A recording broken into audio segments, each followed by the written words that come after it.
গোসল করতে করতে হঠাৎই চোখ গেল পাশেই কাকিমার কিছু ছোট পোশাক রাখা। বন্ধুরা, তোমরা নিশ্চয়ই ভিজতে পেরেছ। আমি কিসের কথা বলছি ওগুলো দেখে একটা অজানা অস্বস্তি মনের মধ্যে কাজ করলেও তাড়াহুড়োর জন্য পাত্তা দিলাম না। আজ আর মনকে আটকে রাখতে পারলাম না। সেখানে পিঙ্ক কালারের 2টা পোশাক ছিল। এই বয়সেও কাকিমা এতটা শৌখিন হবেন জানা ছিল না। আমি পোশাকের সুগন্ধ নিতে লাগলাম। কিছুক্ষণ পর রেখে দিলাম, বেশ টানাটানি করলে আবার কাকে বুঝে যাবে। এরপর আমি গোসল শেষ করে বেরোতে না হতেই দেখি কাকি রুমে ঢুকছেন। আমার নাম রাকিব। আমি গ্রামের ছেলে, বয়স 21। আমাদের বাড়ি একেবারে সবুজে ঘেরা একটা শান্ত গ্রামের মধ্যে। এখানে আকাশটা যেন একটু বেশি নীল, বাতাসটাও একটু বেশি সতেজ। শহরে যাওয়ার প্রয়োজন খুব একটা পড়ে না। আমাদের বেশ কিছু জমি জমা আছে, সেগুলো বাবার সাথে মিলে সামলাই। আমার বাবা মায়ের একমাত্র ভাই মানে আমার কাকা বেশ বছর আগেই একটা দুর্ঘটনায় মারা যান। কাকিমা তখন বেশ তরুণী। বিধবা হওয়ার পর থেকে বাবা মা তাকে আমাদের বাড়িতে নিয়ে আসেন। আমাদের পরিবারের একজন হয়ে ওঠেন কাকিমা। আমি তখন অনেক ছোট, তবে ওনার সৌন্দর্য আর ব্যবহার ছোটবেলা থেকেই মন কাটত। উনি একদমই সাধারণ কিসিমের ছিলেন না। চালচলনে, সাজ পোশাকে, কথাবার্তায় একটা আলাদা আকর্ষণ ছিল। গ্রামের অন্য মহিলারাও উনার মতো হতে চাইতেন, কিন্তু তার মধ্যেও একটা নিঃশব্দ শূন্যতা ছিল যা আমি ঠিক তখন বুঝিনি। ঘটনাটা শুরু হয় একদিন সকালে। আমি তাড়াহুড়ো করে স্কুল যাওয়ার সময় দেখি নিজের বাথরুমে পানি নেই। কিছু না ভেবে সোজা কাকিমার বাথরুমে গিয়ে ঢুকে যাই। ভাবলাম চট করে গোসলটা করেনি। ঢুকেই দেখি কাকিমা ঘুম থেকে উঠে চুল আশ্রাচ্ছেন। ওনার চোখে মুখে তখনও ঘুমের রেশ। আমাকে দেখে হেসে বললেন, তোমার বাথরুমে পানি নেই? আমি মাথা নেড়ে বললাম, হ্যাঁ, তাই তোমারটা এলাম একটু। উনি হেসে বললেন, আচ্ছা সাবধানে করো, দরজার ছিটকানিটা একটু খারাপ হয়ে গেছে। আমি হেসে মাথা ঝাঁকালাম। গোসল করতে করতে হঠাৎই চোখ গেল পাশেই কাকিমার কিছু ছোট পোশাক রাখা। বন্ধুরা, তোমরা নিশ্চয়ই বুঝতে পেরেছ আমি কিসের কথা বলছি। ওগুলো দেখে একটা অজানা অস্বস্তি মনের মধ্যে কাজ করলেও তাড়াহুড়োর জন্য পাত্তা দিলাম না। কিছুক্ষণ পর বেরিয়ে এসে দেখি কাকিমা একটা নাইট ড্রেস পরে চুপচাপ বসে আছেন বারান্দায়। চুল আঁচড়াচ্ছেন, চোখে মুখে শান্তির ছোঁয়া। এমনভাবে কখনো দেখিনি তাকে আগে। মনে হলো যেন চেনা একটা মানুষকে নতুন চোখে দেখছি। বয়স তখন খুব বেশি হয়নি তার, তবে শরীরে কিছুটা ভারীভাব এসে গেছে যা তাকে আরও বেশি আত্মবিশ্বাসী ও আকর্ষণীয় করে তুলেছিল। চলতে চলতে হঠাৎ তিনি আমার নাম ধরে ডাকলেন। আমি কাছে গিয়ে বসতেই বললেন, তুমি আমাকে যদি বন্ধু ভেবে কিছু বলতে চাও নিশ্চিন্তে বলতে পারো। অপ্রয়োজনীয় সংকোচ করার কিছু নেই। ওনার কথায় যেন মনটা শান্ত হয়ে গেল। সেদিন রাতে আমি ঘুমাতে পারলাম না। বারবার ওনার কথাগুলো মনে পড়ছিল। মনে হচ্ছিল উনি যেন অনেক দিন পর কারো সঙ্গে একটু খোলামেলা কথা বলতে চাইলেন। রাত তখন প্রায় 2টা। আমি আস্তে করে উঠে পড়লাম। নিজের অজান্তেই পা চল কাকিমার রুমের দিকে। দরজায় হালকা টোকা দিতে উনি নিজে এসে দরজা খুললেন। এখনও সেই নাইট ড্রেসে আছেন। চোখে মুখে এক অদ্ভুত প্রশান্তি। হেসে বললেন, আচ্ছা দেরি হলে রে, ভাবছিলাম হয়তো আসবি না। আমি হেসে বললাম, আসতে মন চাইছিল, একটু সময় লেগে গেল। উনি হালকা হেসে বললেন, এসো কিছু কথা বলি। আমি বিছানায় দোস্তে। কাকিমা বললেন, আলোটা নিভিয়ে দিব। আমি হেসে বললাম, দাও না, আরামদায়ক লাগবে। উনি আমার কাঁধে হাত রেখে একটু আদর করে মাথা নেড়ে পাশের ড্রয়ার থেকে একটা ছোট আলো বের করে দিয়ে বললেন, এই আলোতেই গল্প হবে। তারপর আমরা আরাম করে বসে অনেকক্ষণ গল্প করলাম। পুরনো দিনের কথা, গ্রামের কথা, ছোটবেলার মজার কাণ্ড, সবকিছু নিয়েই চলছিল আলাপ। সেই রাতে যেন আমি কাকিমাকে একদম নতুন করে চিনলাম। উনি শুধু আমার কাকি নন, একজন নারী যার মনেও অনেক না বলা কথা জমে আছে। সেদিনের গল্প যেন আমাদের মধ্যে একটা ভিন্ন রকমের বোঝাপড়া শুরু করে দিল। আমি কাকিকে মনে মনে অনেক দিন ধরে পছন্দ করতাম। ওনার মধ্যে এমন এক রকম সৌন্দর্য ছিল যা শুধু চোখে নয়, মনে গিয়েও লেগে থাকত। গ্রামের অনেক মেয়ে কাকির মতো সাজগোজ করার চেষ্টা করত। ওনার কথা বলার ভঙ্গি, হাঁটার ধরন কেমন যেন মোহময়। প্রায় কাকির সঙ্গে আমার গল্প হতো। অনেক সময় হালকা মজা করে বিয়ে শাদী নিয়ে কথা উঠত। কাকার বিয়ের দিন 4 কথা আজও মনে আছে। আমি তখন বাড়ির সব দায়িত্ব একা হাতে সামলাচ্ছিলাম। কাকি তখন একেবারে নতুন, চোখে মুখে একরাশ আনন্দ। সেই হাসিটা এখনও চোখে ভাসে। কিন্তু ভাগ্য বুঝি খুব নিষ্ঠুর। ঠিক 1 বছর পরই কাকা হঠাৎই আমাদের ছেড়ে চলে গেলেন। পুরো পরিবার ভেঙে পড়েছিল, আর সবচেয়ে বেশি ভেঙেছিলেন কাকি। কারণ কাকা চলে যাওয়ার পর কাকিরার তেমন আপন বলতে কেউ রইল না। তার নিজের বাড়ির অবস্থা ভালো না। মা বাবাও বেঁচে নেই। আমরা সবাই মিলে সিদ্ধান্ত নিই কাকি আমাদের সাথেই থাকবেন। বাড়ির উপরের অংশটা পরিষ্কার করে আমরা ওনার থাকার ব্যবস্থা করি। আমি নিজে হাতে ওনার ঘরের দরজা, জানালা, খাটপত্র, জামাকাপড় সব গুছিয়ে দিলাম যাতে ওনার কোনো অসুবিধে না হয়। উনি নতুন করে একটু একটু করে আবার নিজেকে গুছিয়ে নিতে শুরু করলেন। আমি চেষ্টা করতাম ওনাকে সব সময় হাসি খুশি রাখতে। কাকি এখন আমাদের বাড়ির উপর তলায় থাকেন আর ওনার হাসিমুখ আবার ধীরে ধীরে ফিরে আসছে। এই দেখেই আমাদের সবচেয়ে বেশি ভালো লাগে। মাঝে মাঝে মনে হয় কাকা চলে যাওয়ার পরও কাকি কিভাবে এতটা ধৈর্য ধরে নিজেকে সামলে নেন। এটা ভাবতেই আমার বুক ভরে যায়। আমি জানি একা থাকা কতটা কঠিন, তাই ওনার পাশে থাকার চেষ্টা করি সব সময়। একদিন সকালে আমি গোসলের জন্য তৈরি হচ্ছি। হঠাৎ দেখি আমাদের বাথরুমে পানি নেই। কিন্তু আমাকে কাজেও যেতে হবে, গোসল করাটা জরুরি। তখন মনে পড়ল কাকির বাথরুম, এ তো সবসময় পানি থাকে। আমি ওনার ঘরের সামনে গিয়ে বললাম, কাকি আমাদের বাথরুমে পানি নেই, তোমার বাথরুমটা একটু ব্যবহার করতে পারি?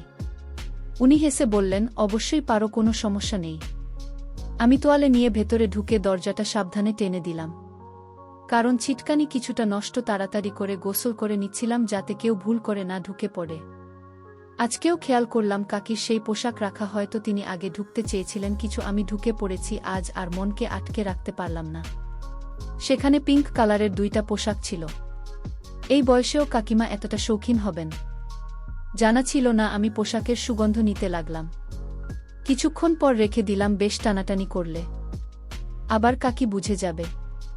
এরপর আমি গোসল শেষ করে বেরোতে না হতেই দেখি কাকি রুমে ঢুকছেন। আমি একটু অপ্রস্তুত হয়ে গেলাম, কিন্তু কাকি হেসে বললেন, আরে এমন লজ্জার কিছু নেই, তুমি তো আমার সন্তান সম। উনার মুখে ছিল একরকম মায়াভরা শান্তি আর চোখে একটা হালকা বিষণ্ণতার ছাপ। আমি বললাম, আপনি দুঃখ করবেন না কাকি, আমরা সবাই আপনার সঙ্গে আছি। উনি ধীরে ধীরে আমার হাতটা ধরে পাশে বসালেন, বললেন, তুমি আমার খুব আপন, তুমি তো এখন আমার সবচেয়ে কাছের মানুষ। কাকির মুখে ও কথাগুলো শুনে মনে হলো আমি শুধু কেউ একজন না, ওনার একাকিত্বের পাশে দাঁড়ানো একজন আপন, যাকে উনি বিশ্বাস করেন, নির্ভর করেন। কখন বুঝলাম সম্পর্ক সবসময় রক্তের হয় না, অনেক সময় ভালোবাসা থেকেই আসে কাছের মানুষ। আমি তখনও কাকির পাশে তোয়ালে জড়ানো অবস্থায় বসেছিলাম। ভিতরে একটু লজ্জা লাগছিল, কিন্তু কাকির চোখে মুখে যে মমতার প্রশ্রয় দেখেছিলাম সেটা দেখেই মনটা হালকা হয়ে যাচ্ছিল। উনি হেসে বললেন, তুমি আমার জন্য যা করছো সেটা কোনো সন্তানও করে না। তোমায় আমি আশীর্বাদ করি রে। আমি বুঝতে পারছিলাম উনার জীবনে যে শূন্যতা তৈরি হয়েছে কাকা চলে যাবার পর, সেটা একমাত্র মনোযোগ আর ভালোবাসাতেই কিছুটা ভরাট করা সম্ভব। আর সেদিন মনে হচ্ছিল আমি যেন সেই দায়িত্বটা নিতে চাই। ঠিক তখনই কাকি বললেন, রাতে একটু আমার ঘরে এসো না, গল্প করব, ঘুম আসেই না এখন আর। আমি হেসে বললাম, আচ্ছা কাকি আসব। মুখে সাদামাটা উত্তর দিলেও ভেতরে একরকম অস্বস্তি হচ্ছিল। এই ধরনের পরিস্থিতিতে আগে কখনো পড়িনি। ভাবছিলাম কি হবে যদি আমি যাই, আবার কি হবে না গেলে। মন যেন দ্বিধায় জর্জরিত হয়ে পড়েছিল। এর মধ্যেই হঠাৎ করে কিছু অতিথি চলে এলেন বাড়িতে। আমার কাকাতো বোন বিনিতা, বয়সে আমার চেয়ে কিছুটা বড়, সুন্দরী আর খুব আধুনিক। সে এসেছিল কাকির কাছে ফ্যাশন টিপস নিতে। আমার একটু ভালোই লাগছিল। ভাবছিলাম রাতের সেই অস্বস্তিকর ডাকটা হয়তো এড়িয়ে যাওয়া যাবে। কিন্তু হঠাৎ কাকি বললেন, বিনিতা তুমি বরং আমাকে কিছু সাজের পরামর্শ দাও। আমি কাকির মুখের দিকে তাকিয়ে একটু অবাক হয়ে গেলাম। যিনি এতদিন অন্যকে সাজাতেন তিনি হঠাৎ আজ সাজতে চাইছেন। কথা শেষ না হতেই কাকে আমার হাতে হালকা করে ধরলেন। কেউ দেখেনি বটে, কারণ তিনি টেবিলের পাশে ছিলেন। কিন্তু আমি যেন খানিকটা চমকে গেলাম। জীবনে প্রথমবার এমনভাবে কোনো মহিলা আমার দিকে এগিয়ে এসেছেন। আমি ঠিক বুঝতে পারছিলাম না কিভাবে রিয়াক্ট করব। পরিস্থিতি আরও অস্বস্তিকর হয়ে ওঠার আগেই আমি নিজেকে সরিয়ে নিয়ে ওয়াশরুমে চলে গেলাম। বাবা মা তখন বাড়িতে ছিলেন না, অন্য একটা আত্মীয়র বিয়েতে গিয়েছিলেন।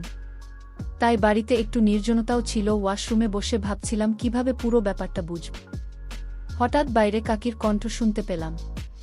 উনি আমার কাজিনদের সঙ্গে গল্প করছিলেন, একদম স্বাভাবিক ভঙ্গিতে, যেন কিছুই ঘটেনি। তখন কাকি বলছিলেন, আমার যৌবনের সময়টুকু তো একরকম হারিয়েই গেল, কপালটা হয়তো এমনি ছিল। ওনার কথায় একটা চাপা কষ্ট ছিল। আর কাজিন বলছিল, কাকিমা জীবনের পথ তো এখনো শেষ হয়নি, তোমার জন্য ভালো কাউকে পেলে আবার নতুন করে শুরু করতে পারো। সেই কথাগুলো শুনে আমি গভীর চিন্তায় পড়ে গেলাম। বুঝলাম কাকির ভেতরে অনেক না বলা কথা জমে আছে, আর তার আচরণের পেছনেও হয়তো এমন কিছু কারণ রয়েছে যেগুলো আমি আগে ভাবিনি। সকালে বাবা মা বাড়ি ফিরে এলেন, কিন্তু দুপুর নাগাদ বুঝলাম বাড়িতে তখন কাকি আর আমি ছাড়া আর কেউ নেই। আমি ঘরের বাইরে এসে দেখি কাকি লাল রঙের একটা হালকা জামা পরে বসে আছেন। তাকে দেখতে খুব সুন্দর লাগছিল, চোখ ফেরানো কঠিন ছিল। আমি কিছুক্ষণ দাঁড়িয়ে ওনার দিকে চেয়ে রইলাম। হঠাৎ কাকি হেসে জিজ্ঞেস করলেন, কি রে, এমন করে তাকিয়ে আছিস কেন? আমি থমকে গিয়ে বললাম, না কাকি, কিছু না, শুধু আপনার কথা ভাবছিলাম। কিছুক্ষণের নীরবতার পর কাকি আমার হাতটা ধরে ফেললেন। আমার হাত ঘেমে উঠল, বুঝতেই পারছিলাম না এখন কি করবেন উনি। আমি একটু গলা শুকিয়ে বললাম, কাকি প্লিজ, এমন কিছু করবেন না। আমি তো আপনার অনেক ছোট, আর এখন তো কাকাও নেই। উনি চুপচাপ ছিলেন, মুখে একটুখানি হাসি ফুটেছিল, কেমন যেন এক রহস্যময় শান্তি। কাকি মানে কবিতা কাকি মাঝে মাঝে আমার নাম ধরে রাখতেন, সেই ডাকটা যেন বুকের মধ্যে কেমন এক রেশ ফেলে যেত। কিন্তু আজকের আচরণটা কেন এমন ছিল সেটা এখনও আমি বুঝে উঠতে পারিনি। কিছুক্ষণ পর কাকি নিজের ঘরে চলে গেলেন, কিন্তু সেদিন মনটা খুব ভাল লাগছিল। মনে হচ্ছিল কাকির সাথে আমার এক অদ্ভুত কাছের সম্পর্ক তৈরি হয়েছে, যেটা শুধু আমরা দুজনেই বুঝি। পরদিন বাবা মা ফিরে এলেন। জানতাম এবার আর কাকির সাথে আগের মতো একা সময় কাটানো যাবে না। তবুও দিনগুলো চলছিল, কিন্তু আমি খেয়াল করতাম কাকির মধ্যে এক ধরনের পরিবর্তন এসেছে। তিনি অনেক সময় হঠাৎ আমার খুব কাছে এসে দাঁড়াতেন, কিংবা নীরবে পাঁচটায় দোস্তে বলতেন। আমরা অনেক সময় আড্ডা দিতাম, হাসতাম, কিন্তু সবকিছু খুব সাধারণভাবে করতাম, যাতে কেউ কিছু মনে না করে। একদিন একটা ঘটনার কথা আজও মনে পড়ে। আমি ঘরে ছিলাম, বাবা বললেন কাকিকে ডাকতে। আমি অপেক্ষা করছিলাম, সবাই বাইরে গিয়েছিল, শুধু আমি আর কাকি ঘরে। কাকি সেদিন একটা হালকা রঙের কুর্তি পরেছিলেন, যেটা ওকে খুব মানিয়েছিল। আমি তাকিয়েছিলাম। উনি হাসি মুখে বললেন, রাকিব, আজ আমি খুব খুশি জানো। কখনো কখনো মনে হয় তুমি আমার খুব কাছের কেউ। আমি একটু চুপ করেছিলাম, তারপর হেসে বললাম, আপনাকে এমন হাসি মুখে দেখলে আমারও ভালো লাগে। তারপর উনি ফ্রেশ হয়ে এসে জিজ্ঞেস করলেন, কেমন লাগছে আমাকে? আমি বিনা দ্বিধায় বললাম, খুব সুন্দর লাগছে। আজ আপনাকে। সেদিন আমরা অনেকক্ষণ গল্প করেছিলাম, সেই মুহূর্তগুলো আমার মনে গেঁথে গেছে। মনে হয় যেন কাকিকে সব সময় এভাবেই পাশে পেতে চাই। একদিন কাকির বোন বলল, ও স্বামী গাড়ি চালাতে পারে না, তাই আমাকে যেতে হবে হোটেল পর্যন্ত। মা বললেন, রাকিব কেন যাবে? আমি বললাম, আমি আর কাকে একসাথে গেলে ভালো হয়। মা রাজি হয়ে গেলেন। আমরা একসাথে হোটেলে গিয়ে উঠলাম। আলাদা রুম ছিল আমাদের সবার, কিন্তু আমি লক্ষ্য করলাম কাকি একটু চিন্তিত। তাকে এমন দেখে মনটা খারাপ হয়ে গেল। আমি হেসে বললাম, চলুন একটা মুভি দেখি, মন হালকা হবে। আমরা একসাথে একটা ইংলিশ মুভি দেখতে বসেছিলাম। কাকি একপাশে বসেছিলেন। হঠাৎ দেখি উনি আমার হাতটা ধরে আছেন। আমি অবাক হয়ে তাকালাম, দেখি কাকির চোখে জল। মুভিটা বন্ধ করে দিলাম। আমি ধীরে বললাম, কি হয়েছে? কাকি চোখ মুছে বললেন, তোমার কাকাকে খুব মিস করছি। আমি তার দিকে এগিয়ে গিয়ে বললাম, আমি আছি আপনার পাশে, কখনো আপনাকে একা লাগবে না। কাকি শুধু মাথা নাড়লেন, আর আমি অনুভব করলাম এই মুহূর্তগুলো আমাদের মনে থাকবে এই চিরকাল। আমরা গ্রামের বাড়িতে ফিরে এলে মা খুব খুশি হলেন, বিশেষ করে কাকিকে দেখে। তার মুখে প্রশান্তির ছাপ ফুটে উঠল। মা মনে করেছিলেন কাকিকে পাশে রাখা মানে পরিবারে ভালোবাসা ও সুরক্ষা বজায় রাখা। দিনগুলো কেটে যাচ্ছিল, আমার মুখে সবসময় একরকমের হাসি লেগেই থাকত। বন্ধুরা অনেকেই আমাকে দেখে মজা করত, বলতো, এই ছেলে আজকাল এমন খুশি কেন? কিন্তু আমি কাউকেই বলিনি। আসল কারণটা, আমার দিনগুলো কেটে যাচ্ছিল কাকির সাথে গল্প করে, একসাথে রান্না করে, কিংবা কেবল পাশে বসে থেকে। আমি বুঝতে পারতাম কাকি যতই স্বাভাবিক থাকার চেষ্টা করুক, তার মনে একটা শূন্যতা রয়ে গেছে। কাকা চলে যাওয়ার পর এই ঘর, এই জীবন, সবই তার কাছে যেন নিঃসঙ্গ হয়ে পড়েছিল। মাঝে মাঝে কাকি আমার দিকে তাকিয়ে গভীর চিন্তায় ডুবে যেতেন। তিনি হয়তো ভাবতেন, রাকিব তো একদিন বিয়ে করবে, তারপর আমিও একা হয়ে যাব। আমি বারবার তাকে বলতাম, আমি কখনো আপনাকে একা ছাড়ব না কাকি। কিন্তু তিনি হেসে বলতেন, তুই আমার অনেক ভালোবাসার মানুষ, কিন্তু তোরও তো জীবন আছে রে, তুই বিয়ে কর, পরিবার কর। একদিন কাকে নিজের হাতে আমার জন্য এক মেয়ে খুঁজে আনলেন। আমি প্রথমে রাজি হইনি। কাকির মুখে আমি অনেক কষ্ট দেখতে পেয়েছিলাম, কিন্তু তিনি হেসে বললেন, আমার মতো একা থেকে যেন তোকে কাটাতে না হয়। আমি তখন বুঝেছিলাম তার ভালোবাসার গভীরতাটুকু ঠিক কতটা নিঃস্বার্থ। আমার বিয়ে হলো, স্ত্রী ভালো, শিক্ষিতা, সুন্দরী, কিন্তু আমি বুঝতাম যে শান্তি কাকির সান্নিধ্যে পেয়েছি। তা জীবনের আর কোথাও পাইনি। তবুও আমি সংসার চালাতে চেষ্টা করছিলাম। কিছুদিন পর একদিন এমন একটা পরিস্থিতি তৈরি হলো যেখানে আমার স্ত্রী কাকির প্রতি আমার অতিরিক্ত যত্ন ও আবেগ দেখে ভুল বুঝে ফেল। আমি অনেক বোঝানোর চেষ্টা করলাম যে আমরা শুধু একে অপরের মানসিক ভরসা, কিন্তু সে বিশ্বাস করতে পারল না। চলে গেল। পরিস্থিতি আরও খারাপ হলো যখন বাবা মাও জানতে পারলেন। তারা কাকিকে ভুল বুঝলেন, বললেন ওকে এই বাড়িতে আর রাখা যাবে না। আমি চুপ করে সব শুনলাম। এরপর সিদ্ধান্ত নিলাম, এই বাড়ি যদি এমন নিষ্ঠুর হয় তবে আমি আমার শ্রদ্ধার মানুষটার পাশে থাকব। আমি কাকির সাথে আলাদা হয়ে গেলাম। শেষ পর্যন্ত আমি কাকিকে আমার জীবন সঙ্গী করে নিলাম। কাকি বিধবা ছিলেন, কিন্তু তারও তো জীবন আছে, নিজের মতো করে বাঁচার অধিকার আছে। আমি শুধু সেটা মেনে নিয়েছি, আর কিছু না। বন্ধুরা, ইউটিউবের গল্পগুলো শুনে মজা না পেলে আমার ওয়েবসাইটে দেওয়া গল্পগুলো শুনতে পারো। সেখানে প্রতিদিন খোলামেলা গল্প আপলোড করা হয়। কমেন্টে ওয়েবসাইটে লিংক দেওয়া আছে।